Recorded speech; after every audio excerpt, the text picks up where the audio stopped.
আসসালামু আলাইকুম বন্ধুরা, আশা করি সকলেই আল্লাহর রহমতে ভালো আছেন। কম্পিউটার অনলাইন বিডির পক্ষ থেকে আপনাদের জানাই স্বাগতম।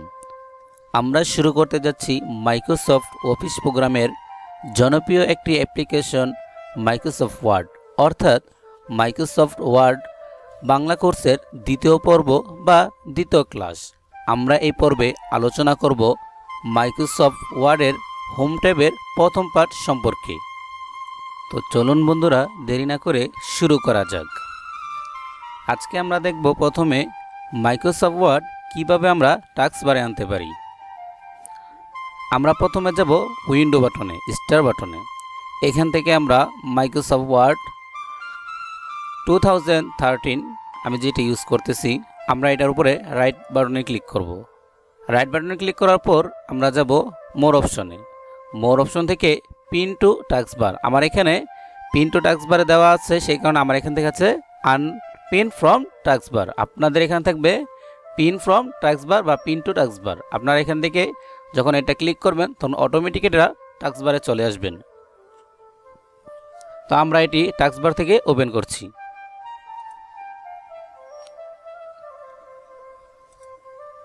তো আপনাদের কাছে শুরু করার পর একটি টপ আপ মেসেজ আসবে, আপনারা সেটি ক্লোজ করে দিবেন। তো আমরা যখন কোনো কাজ করব তখন সবসময় আমরা কাজ করব ব্ল্যাঙ্ক ডকুমেন্টে।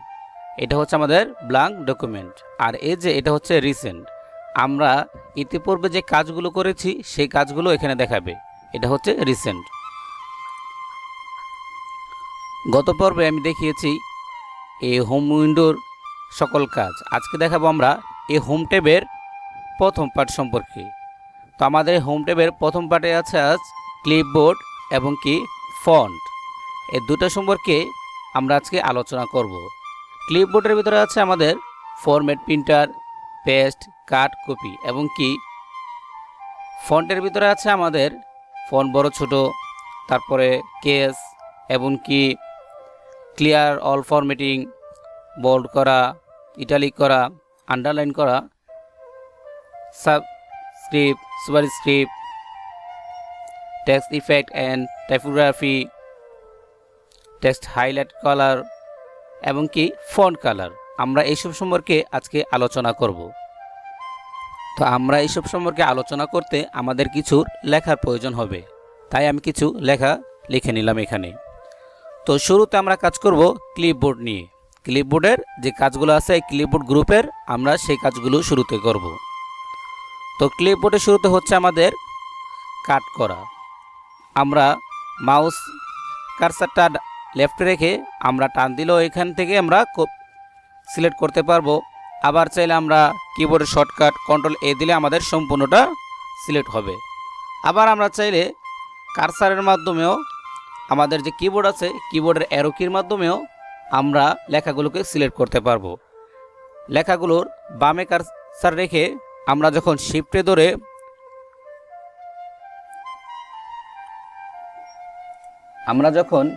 ধরে কাজ করব তখন আমাদের এক একটা করে লেখা সিলেক্ট হতে থাকবে।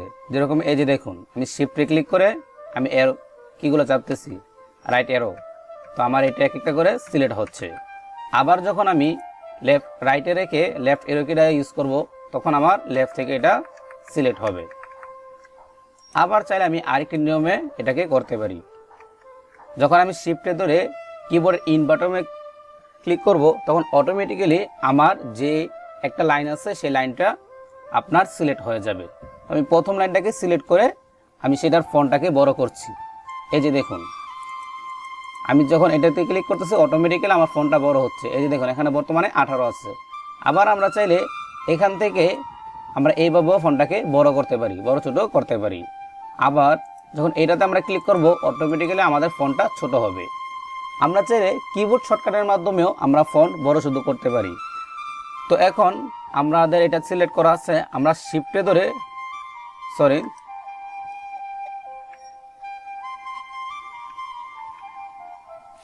আমরা যখন এটাকে সিলেক্ট থাকা অবস্থায় কন্ট্রোল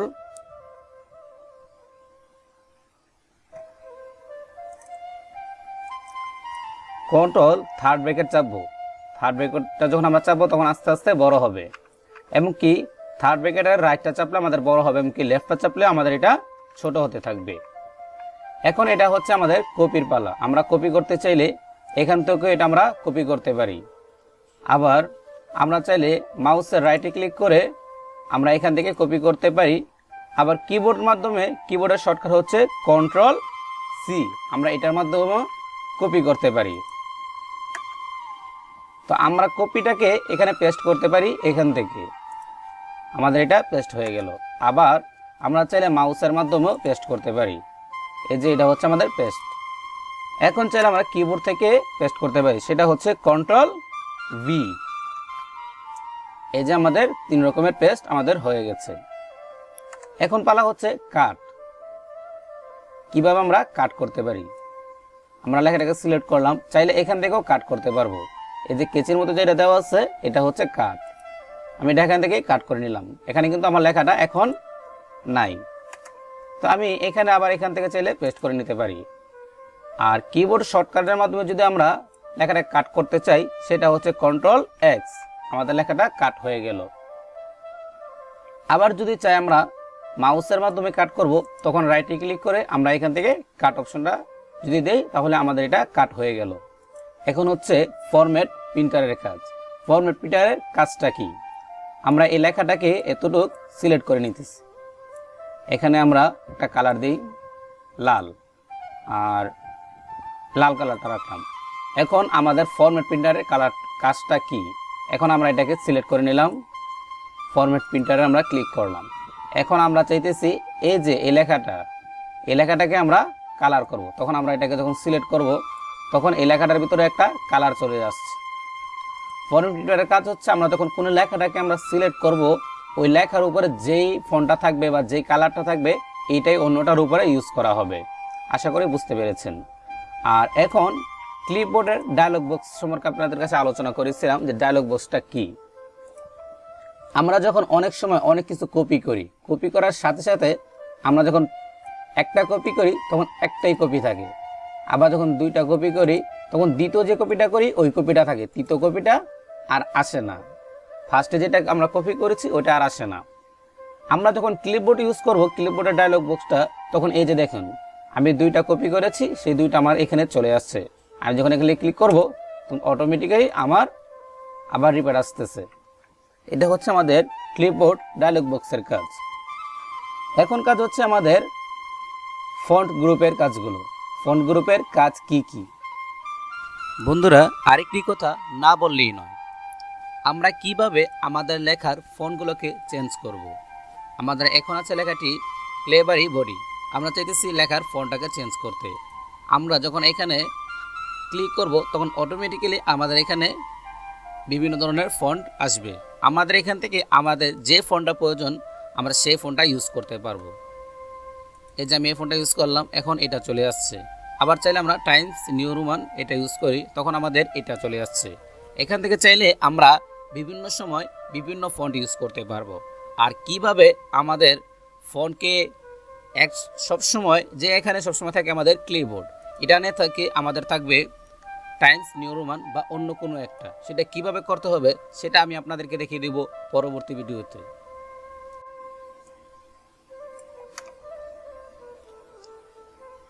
এই যে দেখুন ফন্ট গ্রুপের ভিতরে আমরা যারা লেখাটাকে বড় করতে পারি, ছোট করতে পারি।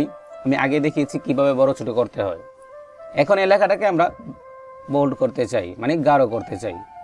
এই যে আমরা লেখাটা এখন কিন্তু আমাদের গাঢ় হয়ে গেছে। আমরা চাইলে এটাকে কিবোর্ড শর্টকাটের মাধ্যমেও করতে পারি, সেটা হচ্ছে Ctrl+B। Ctrl+B দিলে অটোমেটিক্যালি আমাদের লেখাটা বোল্ড হয়ে গেছে। আশা করি বুঝতে পেরেছেন। আবার কপি থাকা অবস্থায় যখন আমরা রাইটে ক্লিক করব তখন কিন্তু আমাদের সেই ফন্টের স্টাইলটা কিন্তু এখানে চলে আসছে। আমরা এখান থেকেও বিতে ক্লিক করে বোল্ড হয়ে গেছে। আবার এখন আমাদের লেখাটাকে আড়াআড়ি চাইতেছি আমরা যে কিভাবে লেখাটা আড়াআড়ি হবে, ইটালিক হবে। তখন আমরা আই বাটনে ক্লিক করব।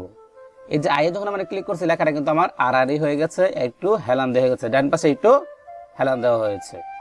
আমরা চাইলে এটাকে কিবোর্ড শর্টকাটের মাধ্যমে করতে পারি। কিবোর্ড শর্টকাট হচ্ছে Ctrl+I। আমরা যখন Ctrl+I দিব তখন অটোমেটিক্যালি লেখাটা ইটালিক হয়ে যাবে। আশা করি বুঝতে পেরেছেন। এখন আমাদের অনেক লেখার নিচে আমাদের আন্ডারলাইন থাকে, যে কিভাবে আমরা আন্ডারলাইন করব। একটা লেখার নিচে আমরা দাগ দিব, তখন আমরা চাপ দেব এই ইউতে, আমাদের এই ইউটাতে, তখন লেখার নিচে একটা দাগ হয়ে গেছে। আমরা চাইলে এটাকে কিবোর্ড শর্টকাটের মাধ্যমে দিতে পারি, সেটা হচ্ছে কন্ট্রোল ইউ। এখন আমার চাইতেছে আমি লেখাটার নিচে ডাবল আন্ডারলাইন করব, তখন আমরা ইউজ করব control shift D. Control shift D button আমরা ইউজ করব, তখন আমার লেখার নিচে ডাবল আন্ডারলাইন হয়ে গেছে। এখন চাইতেছি যে না, আমরা লেখার নিচে প্রত্যেকটা লেখার নিচে একটা করে আন্ডারলাইন দেব, তখন আমরা কি করব control shift W. Control shift যখন ইউজ করব আমরা, তখন প্রত্যেকটা লেখার নিচে দেখেন একটা করে আমাদের লাইন হয়ে গেছে। Control shift W. আর কন্ট্রোল শিফট ডি দিলে হচ্ছে প্রত্যেকটা লেখার নিচে ডাবল আন্ডারলাইন, আর ইউ দিলে হচ্ছে এক সিঙ্গেল আন্ডারলাইন। আশা করি বুঝতে পেরেছেন। তো অনেক সময় আমাদের লেখাতে অনেক একটা সমস্যা দেখা দেয়, কিভাবে আমরা লেখার মাঝ বরাবর কাটতে পারি। অনেক সময় অনেকের একটা কোশ্চেন থাকে যে ভাই কিভাবে লেখা বরাবর আমরা কম্পিউটার টাইপ করার পর মাঝ বরাবর থেকে কিভাবে আমরা লেখাটাকে কেটে দিব। এই যে দেখেন, এটাতে যখন আমরা ক্লিক করব, এই যে দেখেন আমার লেখাটা কিন্তু এখন কাটা হয়ে গেছে। এখন আমার এটাকে আর কষ্ট করে কাটতে হবে না। বা অনেক সময় আমাদের একটা লেখা আমরা বোঝাতে দিই যে লেখাটা বাদ, আমরা হাতে রাইটিং করার সময় ঠিক এরকমভাবেই করি। তো আমি যখন এটা উঠিয়ে দিলাম, আমার লেখাটা এখান থেকে উঠে গেল। তো আমরা চাইতেছি অনেক সময় আমরা সূত্র লিখি, এ স্কোয়ার প্লাস বি স্কোয়ার। আমরা সকলে এই সূত্রটা জানি, বা অনেক সময় আমরা সূত্রের জন্য কাজ করি, বা অনেক সময় আমরা সায়েন্সের স্টুডেন্ট যারা আছে অনেক সময় বিভিন্ন সূত্রতে কাজ করে। তো আমি দেখাচ্ছি কিভাবে আমরা এই স্কোয়ার লিখতে পারি। এইটা হচ্ছে আমাদের সুপার স্ক্রিপ্ট, যেটা হচ্ছে আমাদের উপরে। আমরা যখন উপরে ক্লিক করব, তখন এই যে দেখুন এ স্কোয়ার, আবার যখন মুজিয়ে দিলাম প্লাস বি দিলাম, এখন হচ্ছে বি স্কোয়ার। তো এখন এটাকে আমরা কিভাবে শর্টকাটের মাধ্যমে আনতে পারি। আমি এ লিখলাম, control shift equal. Control shift equal যখন আমরা ইউজ করব, তখন আমাদের এটা সুপার স্ক্রিপ্টে পরিণত হয়ে যাবে। আবার যখন কন্ট্রোল শিফট ইকুয়াল আমরা চাপ দিব, তখন আবার আমাদের এটা ঠিক হয়ে যাবে। আশা করি বুঝতে পেরেছেন। এখন পালা হচ্ছে সায়েন্সের স্টুডেন্টরা যেভাবে সূত্র লেখে। এখন আমি এটা নিচে একটা ও লিখবো, তখন আমার এখান থেকে এটাকে ইউজ করে নিতে হবে। তো এটা যখন আমি ইউজ করব, তখন আমি এখানে একটা ও লিখতেছি, আমার লেখার নিচে ও হইতেছে ও বা শূন্য। তো আমার লেখার নিচে এটা চলে আসতেছে, এটা কিন্তু আর এখন লেখার উপরে নাই। আশা করি বুঝতে পেরেছেন। এখন আমি চাইতেছি যে কিবোর্ড শর্টকাটের মাধ্যমে আনতে, তখন আমি কি করব, কন্ট্রোল ইকুয়াল। কন্ট্রোল ইকুয়াল যখন আমি চাপবো, তখন অটোমেটিক্যালি আমার এটা হয়ে যাবে। আবার কন্ট্রোল ইকুয়াল চাপলে আমার এটা ভেনিশ হয়ে যাবে। আশা করি বুঝতে পেরেছেন। এখন আমাদের কাজ হচ্ছে, এই যে আমার এই লেখাটা, আমি চাচ্ছি এই লেখাটার ভিতরে একটা ডিজাইন দেওয়ার জন্য, একটা ইফেক্ট দেওয়ার জন্য।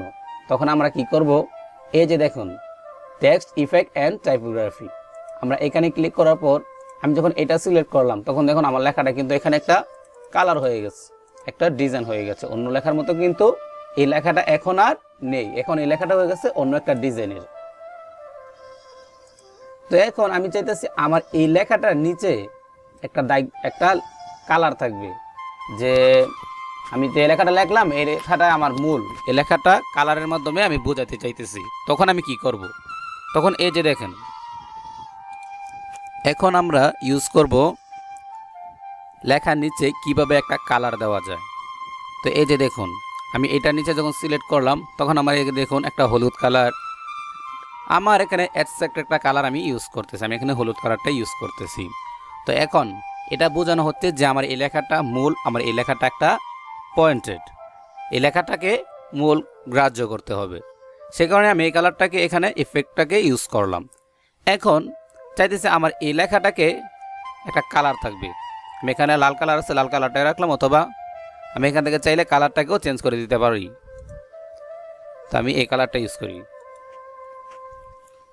তো এখন আমি চাইতেছি যে না, আমার যে লেখাটা যেরকম ছিল আগে, ঠিক আবার আগের নিয়মেই চলে যাক। তখন আমি ইউজ করব এই যে ক্লিয়ার অল ফরম্যাটিং। আমি যখন এটাতে ক্লিক করব, অটোমেটিক্যালি দেখেন আমার সব লেখাগুলো কিন্তু আগের সিজনে চলে গেছে, শুধু রয়ে গেছে আমার এই কালারটি, কারণ আমি এই লেখার নিচে এই কালার ইফেক্টটা তৈরি করেছি। এটা হচ্ছে টেক্সট হাইলাইট কালার, যে এই লেখাটা আমার মূল, এটাকে হাইলাইট করে দিচ্ছি। তখন আমি এখান থেকে নো কালার করে দিলাম। তো এখন কাজ হচ্ছে, আমার এখানে লেখাগুলো আছে ছোট হাতের। তো এখন আমার এটাকে কেসের মাধ্যমে আমরা কিভাবে করতে পারি সেটা এখন দেখব। এই যে দেখেন, এটা হচ্ছে আমাদের চেঞ্জ কেস। এখানে আছে সেন্টেন্স কেস। আমি সেন্টেন্সে দিলে আমার সামনের অক্ষরটা থাকবে বড় হাতের, আর বাকিগুলো হয়ে যাবে ছোট হাতের। তো আমি এখান থেকে দিতেছি লয়ার কেস, সবগুলো এখন ছোট হাতের। তো এখানে দিতেছে আপার কেস, এখানে যা আছে সবগুলো হয়ে গেল বড় হাতের। আপনারা এক একটা করে দেখে নেবেন। আর এখানে হচ্ছে ক্যাপিটাল ইজ ওয়ার্ড, এখানে দেখেন সবগুলো এক একটা সিরিয়াল বাই সিরিয়াল, প্রথমটা বড়, তারপরে সবগুলো ছোট, আবার প্রথমটা বড়, সবগুলো ছোট, এরকম করে করে প্রথমটা হয়েছে। তারপরে হচ্ছে আমার এখানে টুগুল কেস, এখানে কোনটা বড় কোনটা ছোট, এখানে যেগুলো ছোট থাকা দরকার সেগুলো হয়ে গেছে বড়, আর যেগুলো বড় থাকা দরকার সেগুলো হয়ে গেছে ছোট। তো আপনারা কি করবেন, এক এক করে চেক করে নেবেন। তো বন্ধুরা, যদি আজকের এই ভিডিওটি আপনাদের কাছে ভালো লেগে থাকে তাহলে অবশ্যই লাইক, কমেন্ট এবং শেয়ার করতে ভুলবেন না। আর হ্যাঁ, আপনি যদি আমাদের চ্যানেলে নতুন হয়ে থাকেন তাহলে অবশ্যই চ্যানেলটি সাবস্ক্রাইব করে বেল আইকনটি বাজিয়ে রাখতে ভুলবেন না। আর যদি কোথাও ভুল হয়ে থাকে তাহলে অবশ্যই ক্ষমা সুন্দর দৃষ্টিতে দেখবেন। আর ভিডিওটি কেমন হয়েছে আপনারা অবশ্যই কমেন্ট করতে ভুলবেন না। ধন্যবাদ।